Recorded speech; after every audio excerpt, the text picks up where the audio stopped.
আসসালামু আলাইকুম। ওভেন ছাড়াই চুলায় ফ্রাই প্যানে, তাও আবার মাত্র 10 মিনিটে তৈরি করা হয়ে যাবে নরম তুলতুলে এই সুইস রোল কেকগুলো। কোনো প্রকারের ঝামেলা ছাড়াই বাচ্চা থেকে বড় সবার পছন্দের এই কেক তৈরি যেমন সহজ, খেতেও ভীষণ মজার। আপনি শুধু একবার বানিয়ে খেলেই বলবেন রেসিপিটা আগে কেন শিখিনি।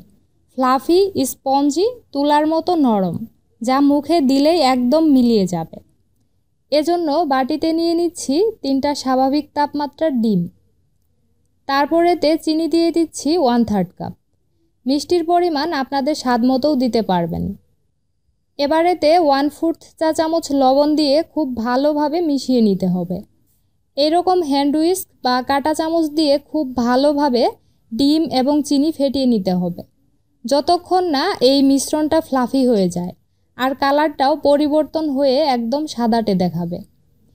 এইভাবে হুইস্ক দিয়ে মিশাতে বেশ সময় লাগবে, তাই কম সময়ে কাজটা শেষ করার জন্য আমি ইলেকট্রিক বিটারের সাহায্য নিয়েছি। হাই স্পিডে বিট করতে হবে এটা ফ্লাফি হওয়া পর্যন্ত। বিটারের সাহায্যে এইভাবে বিট করলে কেক অনেক বেশি ফ্লাফি আর স্পঞ্জি হয়। তাই হাতের কাছে যাদের ইলেকট্রিক বিটার আছে তারা কাজটা এটা দিয়েই করবেন। আচ্ছা, এ পর্যায়ে দেখতেই পাচ্ছেন ডিমের মিশ্রণটা ফ্লাফি হয়ে পরিমাণে একদম ডাবল দেখাচ্ছে, আর কালারটাও হালকা সাদাটে হয়ে একদম ক্রিমের মতো হয়ে গিয়েছে। ঠিক এমন হলেই বুঝবেন এই ব্যাটারটা এখন একদম ভালোভাবেই বিট করা হয়ে গেছে। এবার এতে বাকি উপকরণগুলো দিয়ে দিব।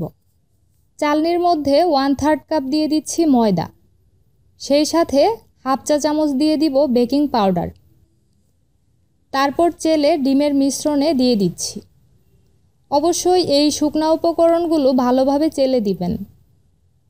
এরপর সুঘ্রাণের জন্য 1 চা চামচ দিয়ে দিলাম ভ্যানিলা এসেন্স। এর পরিবর্তে সামান্য লেবুর রস অথবা এলাচের গুঁড়াও দেওয়া যাবে।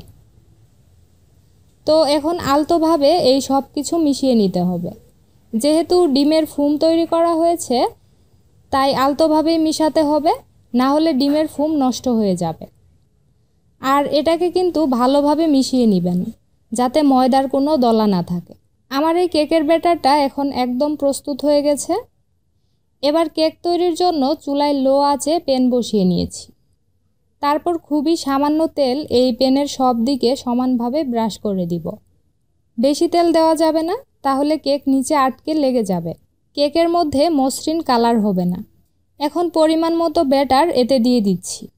অতিরিক্ত বেশি ব্যাটার দিলে কেক বেশি ফুলে যাবে, তখন কিন্তু পরবর্তীতে কেক ভাঁজ করতে সমস্যা হবে। ব্যাটার দিয়ে সব দিকে ভালোভাবে ছড়িয়ে নিয়েছি। এই ব্যাটারটা যেহেতু তুলনামূলক অনেকটাই পাতলা থাকে তাই খুব সহজেই প্যান ঘোরালেই ছড়ানো হয়ে যাবে। এরপর ঢাকনা দিয়ে ঢেকে চুলার আঁচ একদম লো হিটে রেখে অপেক্ষা করব 10 মিনিট। ঢাকনায় কোনো ছিদ্র থাকলে বন্ধ করে দিতে পারেন, আবার বন্ধ না করে দিলেও কোনো সমস্যা হবে না। এই কেকটা অনেক পাতলা হয় তাই খুব বেশি সময় লাগে না। 10 মিনিট পর ঢাকনা খুলে নিয়েছি।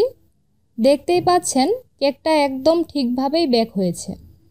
উপরের দিকটা শুকিয়ে গেছে আর সাইডগুলো একাই খুলে যাচ্ছে। এবার চুলা থেকে নামিয়ে নিতে হবে। দেখুন কি সুন্দর লালচে কালার হয়েছে, সব দিকটা সমানভাবেই কালার এসেছে। এবার এভাবেই রেখে ঠান্ডা করে নিতে হবে। যখন কেকটা পুরোপুরি ঠান্ডা হয়ে গেছে তখন এর মধ্যে আমি নসিলা দিয়ে পাতলা একটা লেয়ার করে লাগিয়ে নিয়েছি। নসিলার বদলে কেউ চাইলে এখানে গলানো চকলেট, বাটার ক্রিম অথবা আপনার পছন্দ মতো হুইপড ক্রিমও লাগিয়ে নিতে পারেন। নসিলা দেওয়ার পর এবার কেকটা সাবধানে টাইট করে রোল বানিয়ে নিতে হবে। সবগুলো উপকরণ ঠিকঠাক রেখে কেকটা বানালে দেখবেন এ পর্যায়ে রোল করার সময় একটুও ফেটে যাবে না।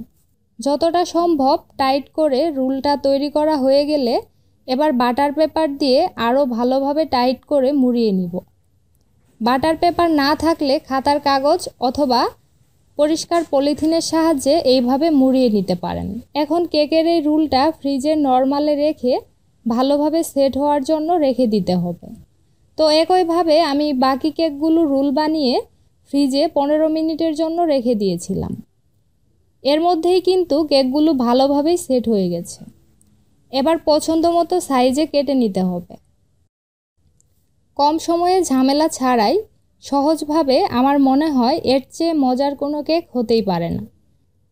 এত কম উপকরণে, তাও আবার ওভেন ছাড়া, চুলায় যে এত সুন্দর তুলতুলে কেক হয়, আপনি একবার না বানিয়ে খেলে সত্যিই মিস করবেন। ফ্লাফি, স্পঞ্জি, নরম, তুলতুলে, মুখে দিলেই একদম মিলিয়ে যাবে। বাচ্চা থেকে বড় সবাই এই কেক অনেক বেশি পছন্দ করবে। আজ তাহলে এখানেই বিদায় নিচ্ছি। আল্লাহ হাফেজ।